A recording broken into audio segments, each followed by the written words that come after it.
Hello student, YouTube के हमारे इस चैनल में आप सभी लोगों का स्वागत है। और आज के इस वीडियो लेक्चर में हम लोग पढ़ने वाले हैं देखिए हमारे हेडिंग है factor affecting the resistance of a conductor. ठीक है ना। कौन कौन से फैक्टर हैं, कारक हैं जो किसी कंडक्टर के रेजिस्टेंस को इफेक्ट करते हैं, ठीक है ना, प्रभावित करते हैं, या किसी कंडक्टर का रेजिस्टेंस किन किन चीज़ों पे डिपेंड्स करता है। ठीक है ना। तो आज उसके बारे में हम लोग एक थ्योरेटिकल और प्रैक्टिकल दोनों करके देखेंगे। थ्योरेटिकल भी हम सोचेंगे और प्रैक्टिकली भी सोचेंगे। ठीक है ना। तो आज हम इसी के बारे में अपना जो हमारी जो स्टडी है और इसी के बारे में आज हम लोग बात करेंगे। ठीक है ना। कि कौन से फैक्टर हैं जिसपे किसी कंडक्टर का रेजिस्टेंस डिपेंड करता है। ठीक है। तो जो फैक्टर हैं जो जिसपे कंडक्टर का रेजिस्टेंस डिपेंड करता है वो निकल के आता है कि 4 फैक्टर हैं जिसपे किसी कंडक्टर का रेजिस्टेंस डिपेंड करता है। ठीक है ना। तो resistance of the conductor depends on the following 4 factors. तो कौन से फैक्टर है? Material of the conductor, length of the conductor, thickness of conductor and temperature of conductor. ये 4 फैक्टर हैं जिसपे किसी कंडक्टर का रेजिस्टेंस डिपेंड करता है। ठीक है ना। अब हम लोग देखा जाएगा किस तरह से डिपेंड करता है। Material of conductor, length of conductor और थिकनेस ऑफ कंडक्टर और टेम्परेचर ऑफ द कंडक्टर, ये 4 फैक्टर हैं जिन पे किसी कंडक्टर का रेजिस्टेंस डिपेंड करता है। तो पहले हम थ्योरेटिकली सोचते हैं, इसके बाद फिर एक्सपेरिमेंटली ये चीज़ें जो निकल के आए एक्सपेरिमेंटली भी ट्रू हैं, और थ्योरेटिकल भी हम लोग सोचते हैं जो हमने थ्योरी में इसका कॉन्सेप्ट पढ़ा, रेजिस्टेंस का कॉन्सेप्ट पढ़ा है। ठीक है ना। तो उसके आधार पे सोचते हैं। तो पहला लेके चलते हैं। पहला है मटेरियल ऑफ द कंडक्टर। पहला क्या है? Material of the conductor, dependence on the material of conductor. तो देखिए मटेरियल ऑफ कंडक्टर पे डिपेंडेंस का मतलब होता है कि जो डिफरेंट मटेरियल होते हैं, different material have different concentration of free electron. अलग अलग टाइप के अगर हम मटेरियल लेंगे तो हर मटेरियल में क्या होगा, जो फ्री इलेक्ट्रॉन का कंसंट्रेशन होता है वो अलग होगा। जैसे अगर हम कॉपर वायर लें, सिल्वर का वायर लें, एल्युमिनियम का वायर लें, आयरन का वायर लें, तो हर मटेरियल में जो फ्री इलेक्ट्रॉन होते हैं, जैसे हमने इसके पहले चर्चा किया था कि जितने भी मेटल्स होते हैं उसमें ऑलरेडी बहुत नंबर में फ्री इलेक्ट्रॉन होते हैं, जिसके कारण जो मेटल्स होता है वो जो है कंडक्टर होता है, क्योंकि उसमें ऑलरेडी फ्री इलेक्ट्रॉन पाए जाते हैं एट रूम टेम्परेचर। लेकिन अलग अलग मटेरियल में जो फ्री इलेक्ट्रॉन का कंसंट्रेशन होता है वो अलग अलग होता है। ठीक है ना। तो जो नंबर ऑफ फ्री इलेक्ट्रॉन होते हैं अलग अलग मटेरियल में अलग अलग होते हैं, तो number of free electron he conductivity करते हैं, यानी कि वही चालन का काम करते हैं। ठीक ना। वही फ्लो होते हैं तभी करंट बहती है। तो हर मटेरियल में फ्री इलेक्ट्रॉन अलग अलग होते हैं। जैसे अगर हम कहें सिल्वर, तो सिल्वर में फ्री इलेक्ट्रॉन सबसे ज़्यादा पाए जाते हैं, इसलिए उस मटेरियल का रेजिस्टेंस कम होता है। आता है कॉपर, उसके बाद कॉपर आता है, इसके बाद फिर एल्युमिनियम आता है, आयरन आता है। तो कहने का मतलब है कि अलग अलग मटेरियल में फ्री ऑफ इलेक्ट्रॉन का कंसंट्रेशन अलग होता है, इसलिए अलग अलग मटेरियल का रेजिस्टेंस भी अलग अलग होता है। जिसमें फ्री इलेक्ट्रॉन ज़्यादा होते हैं उसका रेजिस्टेंस कम होता है, और जिसमें फ्री इलेक्ट्रॉन कम होते हैं उसका जो है रेजिस्टेंस ज़्यादा होता है। तो सिल्वर में फ्री इलेक्ट्रॉन बहुत ज़्यादा होते हैं, इसलिए वो सिल्वर को जो है एक good conductor, best good conductor माना जाता है। सिल्वर जो है सबसे अच्छा चालक होता है। ठीक है ना। जिसका रेजिस्टेंस बहुत कम होता है। तो कहने का मतलब है कि जिसमें फ्री इलेक्ट्रॉन होंगे उसे गुड कंडक्टर कहा जाएगा, और जिसमें फ्री इलेक्ट्रॉन नेग्लिजिबल होंगे उसको बैड कंडक्टर या इंसुलेटर कहा जाता है। तो जैसे सिल्वर है, कॉपर है, आयरन, एल्युमिनियम, ये क्या है? गुड कंडक्टर्स हैं। और उसी तरह से जैसे ये हुआ आपका रबर हुआ, ग्लास हुआ, प्लास्टिक हुआ, पोर्सिलिन हुआ, ये सब क्या इंसुलेटर हैं, क्योंकि इसमें फ्री इलेक्ट्रॉन नेग्लिजिबल होते हैं। ठीक है ना। तो ये मटेरियल पे किस तरह डिपेंड करता है कि अलग अलग मटेरियल का कंडक्टर का रेजिस्टेंस क्या होता है? अलग अलग होता है। ऐसा नहीं है कि सभी मटेरियल का रेजिस्टेंस सेम होता है, नहीं, क्या होता है? अलग अलग होता है। बात करते हैं दूसरे फैक्टर, लेंथ ऑफ कंडक्टर्स, यानी कि जो रेजिस्टेंस है किसी कंडक्टर के लेंथ के बढ़ने और घटने पे क्या होता है, बढ़ता या घटता है। तो हमने कॉन्सेप्ट ऑफ रेजिस्टेंस पढ़ा था कि रेजिस्टेंस जो होता है, जो फ्री इलेक्ट्रॉन होते हैं उनका कोलिजन जो पॉजिटिव आयन से होता है with the positive ion of conductor, क्योंकि किसी कंडक्टर में फ्री इलेक्ट्रॉन होते हैं तो उतने ही नंबर में पॉजिटिव आयंस भी होते हैं, न्यूट्रल एटम्स भी होते हैं। तो हमने बताया था कि जो फ्री इलेक्ट्रॉन का जो कोलिजन होता है with the positive ion of conductor या स्वयं इलेक्ट्रॉन से होता है, या तो जो न्यूट्रल एटम्स होते हैं कंडक्टर का, तो वो ऑफर क्या करता है, रेजिस्टेंस। तो उसका जो मेजरमेंट होता है, उसी रेजिस्टेंस का जो मेजरमेंट होता है वो कोलिजन से होता है। जितनी अधिक कोलिजन होगी उतना अधिक रेजिस्टेंस होगा। जितना अधिक कोलिजन, अगर नंबर ऑफ कोलिजन इंक्रीज हो जाएगा तो रेजिस्टेंस भी इंक्रीज हो जाएगा। तो जाहिर सी बात है कि जैसे कोई वायर है, इतना लंबा है, सपोज करिए L लेंथ का है, ठीक है ना, और उसको बढ़ा करके डबल लंबाई का कर दिया जाएगा तो नंबर ऑफ कोलिजन बढ़ जाएगा ना, क्योंकि अब इतने लेंथ में कोलिजन हो रहा था, इतने लेंथ में और कोलिजन होने लगेगा। तो कहने का क्या मतलब होता है कि जैसे हम कंडक्टर की लेंथ को बढ़ा देते हैं तो जो कोलिजन होता है with the positive ion of conductor वो इंक्रीज हो जाता है, बढ़ जाता है। क्या हो जाता है, बढ़ जाता है, ठीक है ना। जो नंबर ऑफ कोलिजन होता है फ्री इलेक्ट्रॉन का विद द पॉजिटिव आयन वो will be more as compare to shorter one, ठीक है ना, क्योंकि इसमें था तो कम कोलिजन होगा ना, जैसे ये बढ़ गया तो कोलिजन बढ़ जाएगा ना, कोलिजन यहाँ से यहाँ तक होगा। तो कहने का मतलब है कि जैसे हम कंडक्टर की लेंथ बढ़ा देते हैं तो फ्री इलेक्ट्रॉन का कंडक्टर के पॉजिटिव आयन से कोलिजन भी बढ़ जाता है। तो इसका मतलब है कि अगर हम लेंथ डबल कर देंगे तो कोलिजन भी क्या हो जाएगा, डबल हो जाएगा। इसका मतलब रेजिस्टेंस भी क्या हो जाएगा, डबल हो जाएगा। तो ये याद रखिएगा, हमने कॉन्सेप्ट ऑफ रेजिस्टेंस बहुत अच्छे से समझाया था कि उसमें जो कॉन्सेप्ट होता है रेजिस्टेंस का, वो फ्री इलेक्ट्रॉन का पॉजिटिव आयन से कंडक्टर के कोलिजन ही रेजिस्टेंस प्रोड्यूस करता है। तो जैसे ही लेंथ हम डबल करते हैं, जो कोलिजन होती है पॉजिटिव आयन से कंडक्टर की वो भी डबल हो जाती है, इसीलिए रेजिस्टेंस भी क्या हो जाता है, डबल हो जाता है, ठीक है ना। रेजिस्टेंस क्या हो जाता है, डबल। अगर लेंथ डबल कर दें तो रेजिस्टेंस भी क्या हो जाता है, डबल हो जाता है। कहने का मतलब है कि longer conductor offers more resistance. तो कहने का मतलब अगर रेजिस्टेंस R है तो ये डायरेक्टली प्रोपोर्शनल हो जाएगा लेंथ ऑफ द कंडक्टर, ठीक है ना, लेंथ ऑफ द कंडक्टर। अगर लेंथ डबल कर देंगे तो रेजिस्टेंस भी क्या हो जाएगा, डबल हो जाएगा। तो एक चीज याद रखिएगा कि कंडक्टर की जो लंबाई है, लेंथ है, उसके डायरेक्टली प्रोपोर्शनल होता है कंडक्टर का रेजिस्टेंस। तो बात करते हैं तीसरे फैक्टर की, थिकनेस ऑफ कंडक्टर पे कैसे डिपेंड करता है।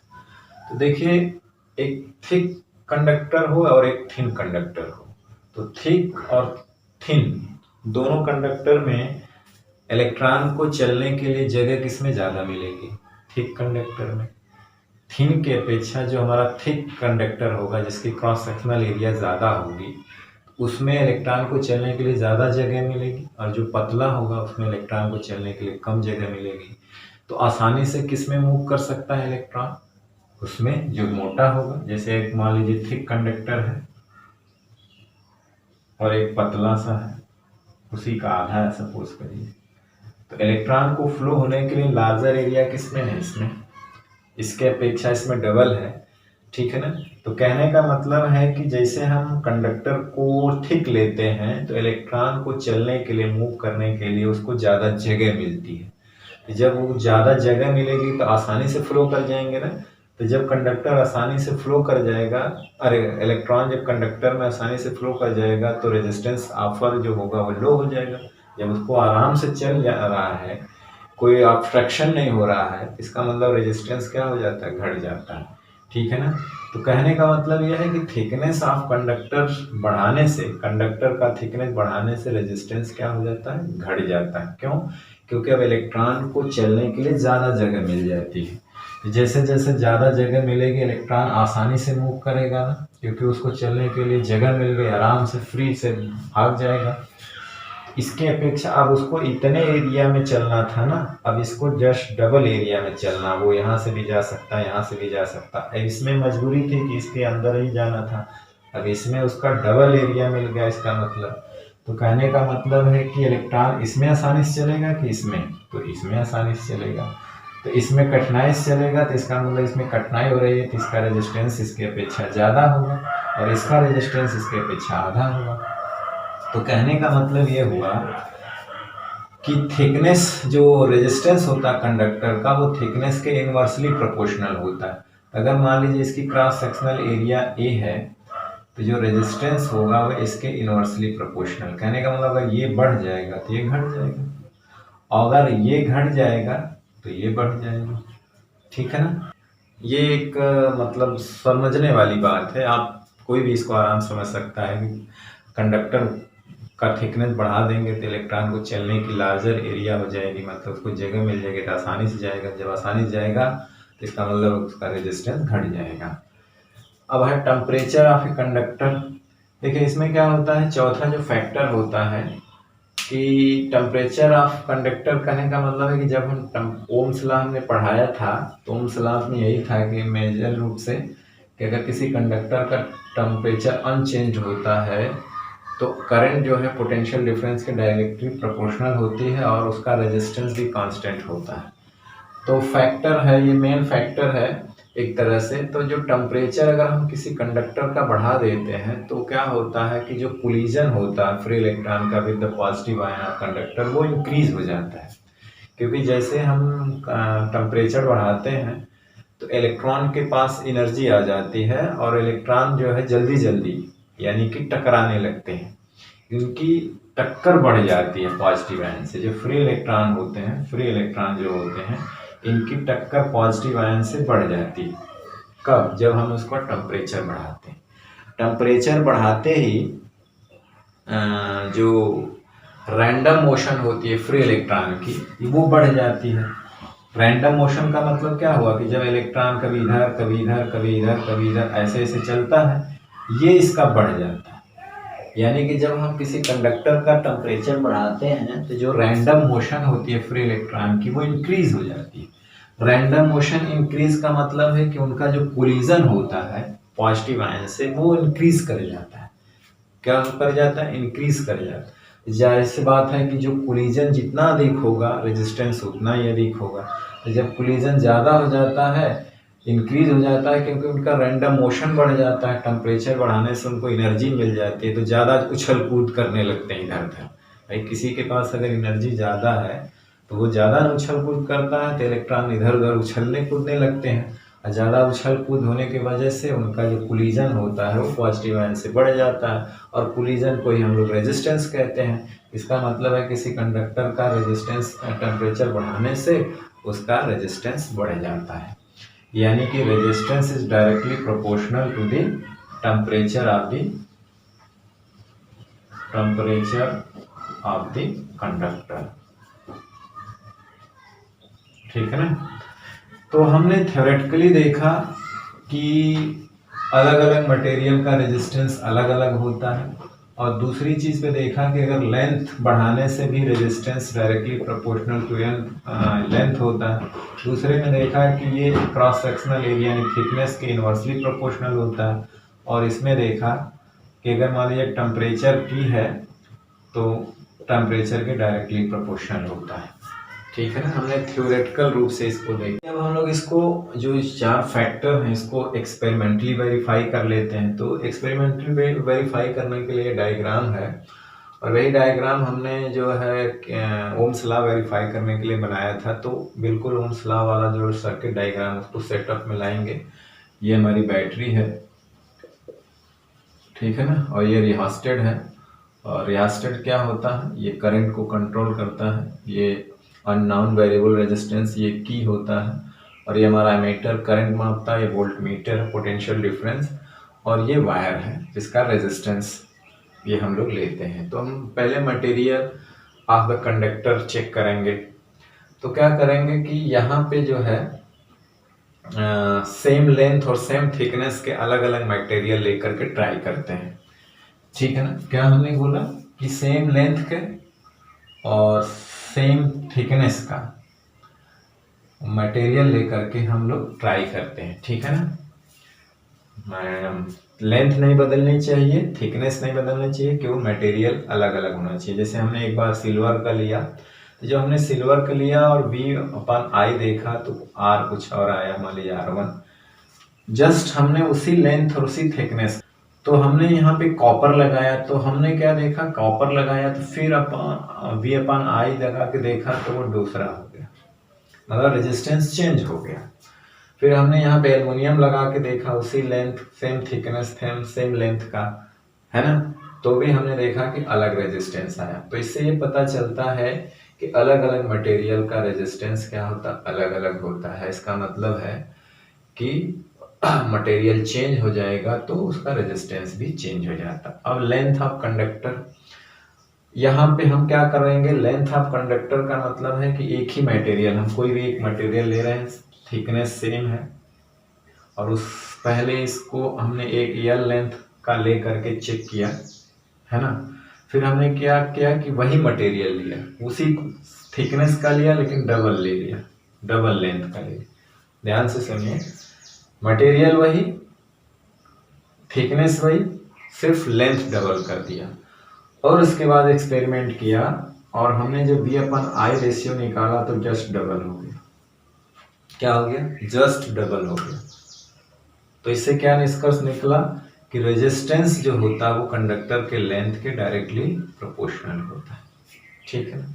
अब तीसरी बात कर लेते हैं, थिकनेस ऑफ कंडक्टर। अब इसके लिए क्या करेंगे, इसके लिए क्या करेंगे कि हम जो है लेंथ सेम लेंगे, मटेरियल सेम लेंगे, सेम मटेरियल सेम लेंथ, बशर्ते क्या होगा, उसकी क्रॉस सेक्शनल एरिया बदल देंगे।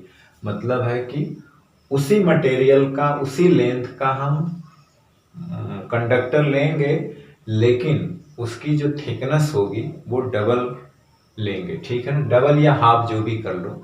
मान लेते हैं हम हाफ कर देते हैं।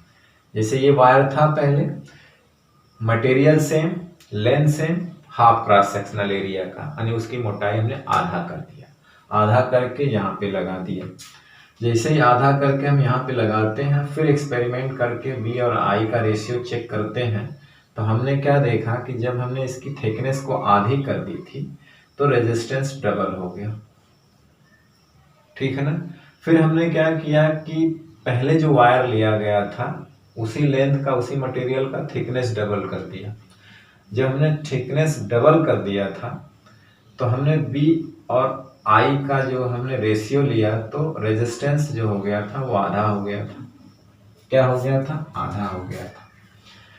तो इससे क्या निष्कर्ष निकला कि जो थिकनेस है उसके इनवर्सली प्रोपोर्शनल होता है, रेजिस्टेंस जो होता है इनवर्सली प्रोपोर्शनल होता है thickness of the conductor, thickness of the conductor. यानी कि जब हमने थिकनेस को आधा किया था तो रेजिस्टेंस डबल हो गया, जैसे ये आधा होगा ये क्या हो जाएगा, डबल। फिर जैसे हमने इसको डबल कर दिया ये आधा हो जाएगा। तो एक्सपेरिमेंट से ये पता चल गया कि रेजिस्टेंस अलग अलग मटेरियल का अलग अलग होता है। लेंथ अगर हमने इसकी डबल की थी तो रेजिस्टेंस डबल हो गया था। इसकी थिकनेस देखिए, लेंथ वही रखेंगे, मटेरियल भी रखेंगे, थिकनेस आधा करने पे रेजिस्टेंस डबल हो गया था और थिकनेस डबल करने पर रेजिस्टेंस आधा हो गया था। तो क्या हो गया, थिकनेस के इनवर्सली प्रोपोर्शनल होता कंडक्टर के रेजिस्टेंस, लेंथ के डायरेक्टली प्रोपोर्शनल होता, अलग अलग मटेरियल के रेजिस्टेंस अलग अलग होता। अब बात कर लेते हैं टेम्परेचर की। तो क्या किया गया कि ये ही मटेरियल था और इसी लेंथ का था, ठीक है ना। यहाँ पे था तो हमने V/I लिया था तो R आया था, ठीक, मतलब एक्सपेरिमेंट किया था और V और I का रेशियो लिया था तो R आया। हमने क्या किया, इस वायर को लिया अलग से और फिर इसको हमने हीट कर दिया। इस वायर को हमने क्या किया, हीट कर दिया, ठीक है ना। हमने वायर को थोड़ा सा हीट करके फिर से यहाँ पे डायरेक्ट लगा दिया, मतलब वायर को हीट किया मतलब गर्म कर दिया, इसका टेम्परेचर बढ़ा दिया, फिर यहाँ पे लगाया, ठीक है ना। और लगा करके फिर एक्सपेरिमेंट किया तो हमने क्या देखा कि रेजिस्टेंस बढ़ गया। तो कहने का मतलब है कि रेजिस्टेंस बढ़ गया, इसका मतलब है कि रेजिस्टेंस जो है डायरेक्टली प्रोपोर्शनल होता है टेम्परेचर ऑफ द कंडक्टर। तो देखिए थ्योरेटिकली भी वेरीफाइड हो गया, एक्सपेरिमेंटली भी वेरीफाइड हो गया। अब एक्सपेरिमेंट से भी वेरीफाइड तो ज़्यादा वेरीफाइड ये हो गया, और थ्योरी हमने लगाई तो भी वेरीफाई हो रहा है, ठीक है ना। तो इस तरह से रेजिस्टेंस इस 4 फैक्टर पे डिपेंड्स करता है। हमने बताया कि अलग अलग मटेरियल का रेजिस्टेंस अलग अलग होता है, और कंडक्टर की लेंथ अगर बढ़ा दे तो रेजिस्टेंस भी बढ़ जाता है, थिकनेस बढ़ा दे तो रेजिस्टेंस घट जाता है, टेम्परेचर बढ़ा दे तो रेजिस्टेंस बढ़ जाता है, ठीक है ना। तो ये था factor affecting the resistance of a conductor, जिसको आपने थ्योरेटिकल भी देखा, एक्सपेरिमेंटल भी देखा, ठीक है ना। तो दोनों का रिजल्ट सेम आया एक तरह से। तो इस तरह से हमने जो है आपको बताया कि जो कंडक्टर का रेजिस्टेंस किन किन चीज़ों पर डिपेंड करता है, ठीक है ना। तो आज का जो वीडियो लेक्चर है हम यहीं समाप्त करते हैं। नेक्स्ट वीडियो लेक्चर में हम लोग जो है इसका हम लोग स्पेसिफिक रेजिस्टेंस ऑफ कंडक्टर या उसकी रेजिस्टिविटी ऑफ कंडक्टर के बारे में पढ़ेंगे, उसकी डिफिनीशन, उसका फार्मूला, उसकी यूनिट, ठीक है ना, कि रेजिस्टिविटी क्या होती है, ठीक है ना। What is the resistivity of a conductor, जिसको हम लोग स्पेसिफिक रेजिस्टेंस यानी विशिष्ट प्रतिरोध भी कहते हैं, उसके बारे में स्टडी करेंगे, ठीक है ना। तो नेक्स्ट वीडियो लेक्चर में फिर आपसे मिलते हैं, तब तक पढ़ाई करते रहिए, पढ़ते रहिए। All the very best, thank you very much.